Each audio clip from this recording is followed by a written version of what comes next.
নমস্কার বন্ধুরা, পম্পার কিচেনে আপনাদের সকলকে স্বাগত। আজ আমি দারুণ একটা রেসিপি আপনাদের সাথে শেয়ার করব, যেটাতে কোনো রকম আগুনের দরকার হবে না। আজ বানাবো কাঁচা আমের শরবত। দুর্দান্ত টেস্ট হয়, আর এই গরমে কাঁচা আমের ঠান্ডা ঠান্ডা শরবত হলে প্রাণটা যেন তৃপ্তি পায়, তাই না?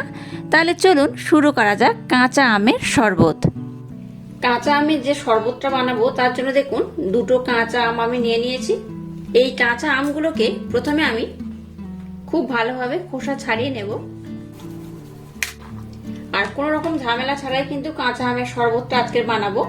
এটাকে কিন্তু পোড়াতে বা সিদ্ধ করার দরকার নেই, একদম ডাইরেক্ট কাঁচা আম দিয়েই কিন্তু আজকের আমি শরবতটা বানাবো। কোনো রকম ঝামেলা ছাড়া এই শরবতটা এই গরমের সময় বানিয়ে দেখবেন, দুর্দান্ত টেস্ট হয়।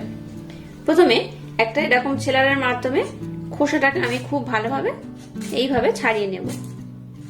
আপনারা চাইলে কিন্তু একটু বেশি করেও বানাতে পারেন, কারণ এটা বেশি করে বানিয়ে আপনারা না হলেও মিনিমাম 2 সপ্তাহ এটাকে স্টোর করে রাখতে পারবেন। তাই আপনারা মনে করলে কিন্তু একটু বেশি করেও বানাতে পারেন। এবার এই আমটাকে আমি ছাড়িয়ে নেব।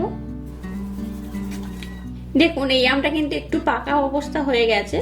তো এই অর্ধেক পাকা এই আমটা আর এই কাঁচা আমটা দিয়ে কিন্তু আজকে শরবতটা বানাবো। যদি এখানে 2 রকম আম ব্যবহার করেন তাহলে কিন্তু শরবতটা সুন্দর খেতে হয়, খুব দুর্দান্ত টেস্ট হয়। দেখুন একদম পাকা নয়, একটু পাকা পাকা অবস্থায় চলে এসছে। তো এই আমটা দিয়ে কিন্তু আজকে শরবতটা আমি বানাবো। এবার দেখুন এরকম একটা গ্রেটার নিয়ে নিয়েছি, আর এই আম দুটোকে এইভাবে প্রথমে খুব ভালোভাবে গ্রেট করে নেব। আমি যেভাবে বানাচ্ছি আমার মতো একবার কাঁচা আম আর এই অর্ধেক পাকা আমে যে শরবতটা বানাবো, বানিয়ে দেখবেন দুর্দান্ত টেস্ট হয়। একবার বানিয়ে কিন্তু অনেকদিন এটাকে স্টোর করে রেখে আপনারা যখন মন চাইবে খেতে পারেন, দুর্দান্ত টেস্ট হয়। এইভাবে প্রথমে দুটো আমটাকে আমি খুব ভালোভাবে গ্রেট করে নেব। এবার দেখুন একটা মিক্সির জার আমি নিয়ে নিয়েছি, আর কয়েকটা পুদিনা পাতা দিয়ে দিলাম। পাতাগুলো একটু শুকিয়ে গেছে। যে আমটাকে গ্রেট করলাম সেই গ্রেট করা আমটা আমি সম্পূর্ণটার মধ্যে দিয়ে দিলাম। এবার এর মধ্যে দিয়ে দেবো ব্লেন্ড করে রাখা মিচিরি, ধাগা মিচিরি আমি ব্যবহার করেছি। এই চামচে 2 চামচ দিয়ে দেব। আমটা কতটা মিষ্টি বা টক তার উপর ডিপেন্ড করে কিন্তু এই মিষ্টিটা ব্যবহার করবেন। বিট লবণ দিয়ে দিলাম এই চামচের একদম সামান্য পরিমাণে। রেগুলার লবণ দিয়ে দিলাম একদম সামান্য পরিমাণে। আর যাতে শরবতটা একটু ঝাল ঝাল হয় তার জন্য দিয়ে দিলাম গোলমরিচের গুঁড়ো। আর দিয়ে দেবো কয়েক ফোঁটা লেবুর রস, পাতি লেবুর রস আমি এখানে ব্যবহার করছি। আর ভেজে রাখা জিরের গুঁড়ো আমি দিয়ে দিলাম এই চামচের 1/2 চামচ। একদম শেষে দিয়ে দেবো ঠান্ডা জল, খুব বেশি নয়, একদম সামান্য পরিমাণে। এবার সমস্ত উপকরণ খুব ভালোভাবে আমি ব্লেন্ড করে নেব। আপনারা চাইলে কিন্তু এখানে ধনে পাতাও ব্যবহার করতে পারেন, আমি ধনে পাতাটা ব্যবহার করলাম না। এবার এটাকে ব্লেন্ড করার পর আপনাদের দেখাচ্ছি। দেখুন কাঁচা আমের মিশ্রণটাকে আমি খুব ভালোভাবে ব্লেন্ড করে নিয়েছি, আর কত সুন্দর কালার এসেছে দেখুন। যেহেতু এখানে আমি পুদিনা পাতা ব্যবহার করেছি তাই কিন্তু কালারটা বেশ অনেকটা সবুজ হয়ে গেছে। এখানে কিন্তু কোনো রকম ফুড কালার আমি ব্যবহার করিনি।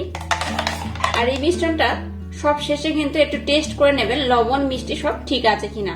এবার নিয়ে নিলাম দুটো এইরকম পাত্র, এইরকম দুটো আমি গ্লাস নিয়ে নিয়েছি। ডেকোরেশন করার জন্য নিয়ে নিলাম দুটো লেবুর টুকরো, এইভাবে আমি কেটে নিয়েছি।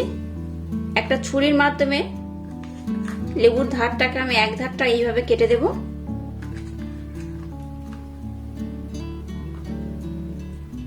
দেখুন আমি এরকম দুটো গ্লাস নিয়েছি, আপনাদের হাতের কাছে যেমন পাত্র থাকবে সেই পাত্রে কিন্তু সার্ভ করলেই হবে।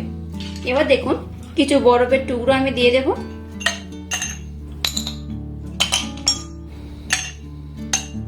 এবার কাঁচা আমের শরবতটা আমি এই গ্লাসের মধ্যে সার্ভ করছি। দেখুন কত দুর্দান্ত, কত অপূর্ব দেখতে হয়েছে। একবার হলেও অবশ্যই আমার মতো বাড়িতে ট্রাই করবেন, আশা করছি এই গরমে আপনাদের এই রেসিপিটা ভীষণ ভালো লাগবে। উপর দিয়ে একটু ভাজা জিরের গুঁড়ো আমি দিয়ে দিলাম, এটা দেখতেও সুন্দর লাগবে আর খেতেও দুর্দান্ত হবে। এবার দেখুন যে লেবুটাকে আমি কাট করলাম সেই লেবুটা এখানে আমি দিয়ে দিলাম ডেকোরেশনের জন্য। এবার এটাকে খাওয়ার জন্য আমি একটা করে স্ট্র দিয়ে দিলাম।